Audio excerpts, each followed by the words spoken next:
Calaroga Shark Media.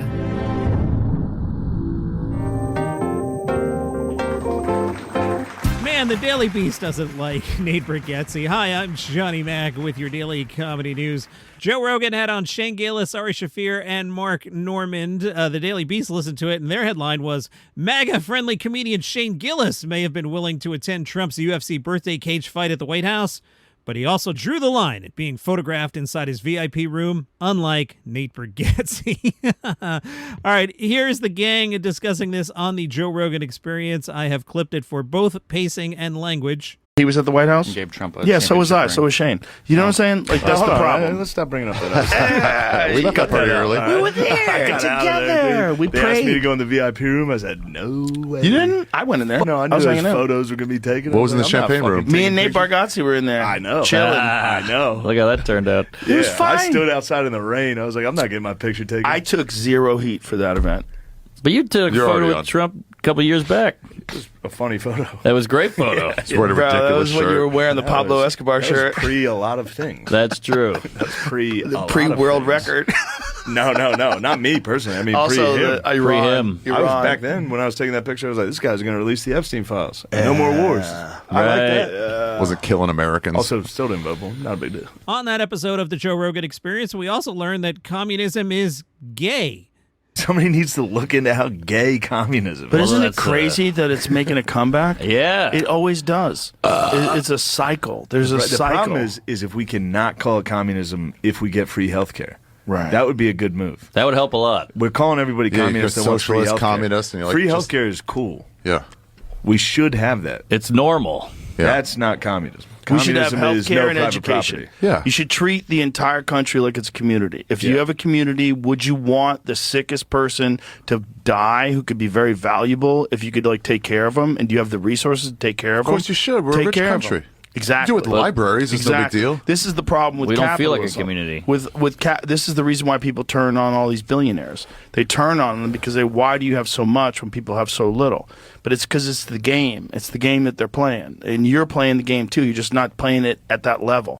Joe Rogan, who I'm going to point out before this clip, seems perfectly healthy. He doesn't seem like the kind of guy that's suddenly going to drop dead of a heart attack. You know, he looks very, very healthy, takes care of himself anyway. He has some thoughts about crypto that I've clipped for pacing and language. The crypto stuff's nuts. What? Like Trump has made billions in crypto. Yeah, it's Like, a bad he's- look. Government's so crooked. And then you got his sons, and his sons are involved in all these weird business deals where the business deals have to do with some things that Trump put, and then the sons are involved in these businesses. And like there's a lot of money flowing around that you could dig in and start arresting people. Another good listen is Stavros Halkias on the Popcast podcast. He discussed comedians getting political.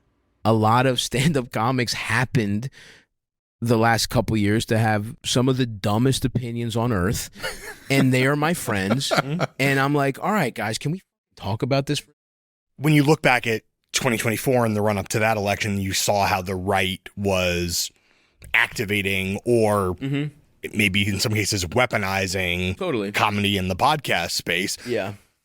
Were you having behind the scenes conversations with those folks about what was happening? And did you at all feel like you have to issue some kind of corrective in what you're doing? I do kind of resent it because I do feel like they forced, a lot of my contemporaries have forced me to be explicitly political in a way that I'm not interested in doing. Even some of the shit I said today, it's like, I don't want people to know I know who Mohammed Mossadegh was. Yeah. You know what I mean? That's not good for the brand. Yeah, no. I don't want them to know I had a poli-sci degree, right? Like, the most charitable reading is, some people thought their platform was important enough to host either the president of the United States, the vice president, whatever, and they want to do a public service. And I think that was naive. You're either naive, which some people I think were, or you're so arrogant that you think that's true. Yeah. I think it's either that or it's cynically, again, part of the problem of wanting to be as famous as possible and being like, well, Just a means to an end. this will get clicks. Yeah. Or they thought culture was going to go to the right, and they're like, I want to get out in front And of by the it, way, yeah. I do think it did feel that way. Yeah, and for sure. And I do think if the Trump administration hadn't gone full-blown fascist right out of the gate, I think that is the way things would have gone. But Culturally. I do think that Pop culturally. I think whatever the answer is, Yeah. I think it was a mistake. On the podcast, Stavros also called out how wealth and fame are changing A-list comics. The New York Times went out of their way to do an article just on that point. The transcript reads, Stavros saying, people just want to be as successful as possible. They want to play arenas for arena's sake. They want to be the kind of guy like they want to be on a private jet. That sucks. I really want adversity because nobody gets funnier on a private jet. At one point, we have like a responsibility. Isn't that the whole thing with stand-up? Isn't speaking truth to power, which I found corny? Isn't that theoretically part of it? I don't like that we're trying to get as famous as possible. Mike Birbiglia has canceled some of his shows that he was doing with John Mulaney. You think they're backstage going, hey, you know that guy, Gianmarco Ceresi? He's ripping you off, John. Which Gianmarco is not. That is just absurd. I like making fun of the idea that Gianmarco is somehow doing Mulaney. He's not.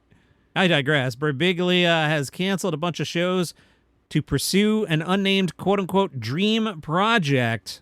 So if you were planning to see him at the Great Outdoors Comedy Festival in Calgary or perhaps in New Hampshire or some other dates, check his website. I'm not going to read a list of canceled dates. Birbiggs said, I wanted to let you know that a dream project of mine came together for this September, which is great, like really, really great. I can't wait to tell you more. I think you'll love it, but I can't tell you yet. That says I'm no longer able to perform some dates on the John Mulaney Mr. Whatever tour. As you know, this is something I always try to avoid, but in this case, there's no way around the schedule overlap. So go see John's show. It's epic. It'll be John's best special in my opinion. You will love it. Love in all caps. Top of his game. Out on Netflix today, Kelsey Cook has a new special. She shared that she was on the phone with her agent. He was just being casual and said, by the way, Netflix is buying your special. Kelsey said, I'll never forget that moment. I was on cloud 9. She financed Happy Hour herself, hoping to sell it to a streaming platform, but knowing she could always upload it to YouTube or whatnot. It took a few months, and now Happy Hour is on Netflix, filmed in the Twin Cities. Now, how does that work? Did she film half of it in Minneapolis and half of it in St. Paul, or did she just film it in one of the Twin Cities? I like to nitpick language. Cook said, I wanted to make sure that this, especially because I was hoping it would go on Netflix, would be like anybody who watches it can feel like there's something for them. Sometimes if you do too much local stuff in a special, it can feel not quite as interesting and you want to open so strong. In Happy Hour, she talks about her fiance's road rage, pooping in airplane bathrooms, sobriety, depression, and her mother's experiences with dementia. Putting the special together, she said, you're always trying to find that happy medium between feeling confident in the joke. You've gotten to the point where they feel ready to shoot, but you also haven't run them in the ground where you're really sick of telling them. Did you watch Rory Scovel's special out on Netflix last week? It is the number 2 special of the year, in my opinion. The only one better so far is Chris Fleming. I thought Rory's was fantastic. He was asked how he would describe the market for comedy specials today. Scovel said, for me, it's like, where do you get the eyes? And it's probably Netflix or YouTube. My last one was on HBO, and that felt so cool because as a kid, it was like, oh, here's HBO. And also, they don't do 100 a year. They're very selective. But in terms of globally, who has access to stuff, YouTube is probably the best. Guy, dude, shut up. Shut up. You're messing with Netflix. Take the Netflix money. It's just such a gamble because now you're hoping you make ad money. And if you do and it hits, as we've seen, you can really explode. It can change your life. Netflix is probably up there as well in terms of, hey, we press a button and now everyone has access to it. And if that works, then good. But I think word of mouth is still the strongest force. I mean, when I hear someone tell me that I should see something or read something or check something out, that has so much more weight to me than anything that I get served. Honestly, if I get thrown something too much on my phone, and this goes against my own publicity efforts, I'm like, why are you trying to talk me into this? Yeah, dude, just take the Netflix money and let their algorithm put it in the big box and people click on it. Do you see the stuff people watch on Netflix? Don't mess with YouTube. Take the Netflix money. Say good things about Netflix. Netflix rules, right? Yeah, we all know Netflix rules. Rory talked about leaving LA. He said, yeah, we got out. We were there for 14 years, and I do love this job, but I was like, I got to be around less people. Not that it's affordable anywhere, but I need more affordable. It's also fun to live in a place like Colorado where there's not so much industry of one kind, and it feels good. I feel very inspired to want to create more as though it will be seen. Rory discussed the business today. He said, I guess I'm most excited that it seems to be a landscape that keeps changing, and that really used to frustrate me because I thought, no, we're all supposed to do this, and then the next happens. And I think a great lesson and revelation for me, and probably a lot of comics when I started, was, hey, everything that you thought you needed to do, maybe that still works for you, but it isn't necessarily going to get you attention. Now, this is interesting, Rory said, and someone who just started, who figured out this other format of showcasing their humor, is already crushing it and selling more tickets, and it's frustrating. It makes you feel like someone's cutting in line, even though that's absurd, but I've come to the realization of, well, it's actually easier to get an audience now. The frustrating thing is it gets oversaturated, but if you do come out the other side and you've gained an audience, You've really proved that what you have is a valuable product. I just hate having to work that hard. Having to work hard is frustrating. However, people keep showing up, and I'm fortunate that Netflix is like, we want to show your special, and that only leads to more eyeballs and bigger and better things, I hope. And I can't really be upset about any of it. I'm in a spot where if you told me when I started that I'd be here in 22 years, I'd be like, well, that's the goal. They were curious how his merch sales are going. If you know, you know, and if you don't, it's just a question about merch sales. Scovel said, if people buy the shirts, 100% will go to charity. So I'm hoping that people just lose their mind and really want the t-shirts. One of them has this dope picture of my dad. I did ask my siblings, like, are you guys okay with me putting dad on a t-shirt? Because I think it'd be really funny if this thing caught on. A lot of random people have our dad on a t-shirt. That is funny. All right, I've sat on this, but you had a week to watch Rory Scovel. I mean, even I watched it. And you know how I'm always late on watching comedy specials.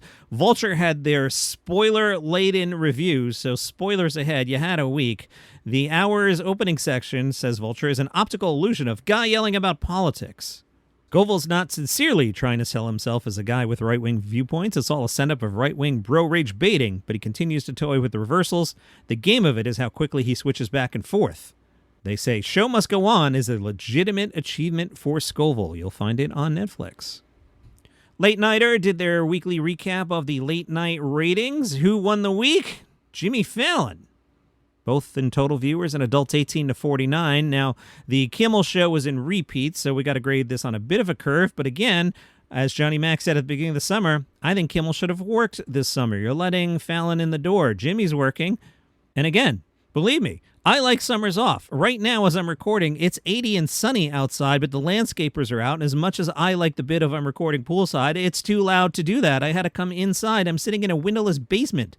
And to be honest, I wanted to go to the beach today, but I have to record my other show, 5 Good News Stories, because I have no episodes left, so I actually have to work. Sometimes you have to work. Right, Jimmy Fallon? That's right. Right, Jimmy Kimmel? Jimmy Kimmel says no. We will see.